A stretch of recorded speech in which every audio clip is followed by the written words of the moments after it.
నిలదీస్తున్నారని diversion tactics.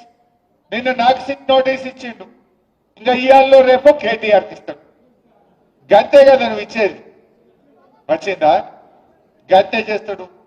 ఎందుకంటే కేటీఆర్ గారు ఒకవైపు గట్టిగా నిలదీస్తుండు, ఇంకొక వైపు నేను అడుగుతా ఉన్నా, సమాధానాలు లేవు. నీ బొగ్గు కుంభకోణంలో నీ బామ్మర్దికే నువ్వు సాయం చేసినావు, నీ సంగతి ఏంటంటే దాని మీద సమాధానం లేదు. సిట్ నోటీసులు పంపుతుంటే ఇక ప్రేమలేఖలు భయపడతాం అనుకుంటున్నావా? నువ్వు ఎన్ని నోటీసులు ఇచ్చినా బిడ్డ నిన్ను ప్రశ్నిస్తూనే ఉంటాం. మహాలక్ష్మి ఇచ్చేదాకా అడుగుతాం, రైతు రుణమాఫీ అయ్యేదాకా అడుగుతాం, నువ్వు అవ్వాతాతలకు 4000 ఇచ్చేదాకా అడుగుతాం, నువ్వు తులం బంగారం ఇచ్చేదాకా అడుగుతూనే ఉంటాం. పిల్లలకు ఎస్సీ ఎస్టీ బీసీలకు ఫీజు రియంబర్స్మెంట్ డబ్బులు ఇచ్చేదాకా రేవంత్ రెడ్డి వెంట పడుతూనే ఉంటాం.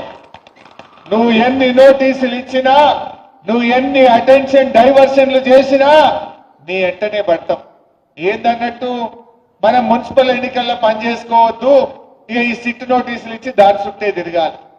నీ బామ్మర్ది బొగ్గు కుంభకోణం బయటకు రావద్దు, ఈ సిట్ నోటీసుల మీద డైవర్షన్ పాలిటిక్స్ చేయాలి. నడవ ఈ డ్రామాలు. జనంకి అన్ని అర్థమైపోయినాయి. నువ్వు ప్రజల్ని మోసం చేసినావు,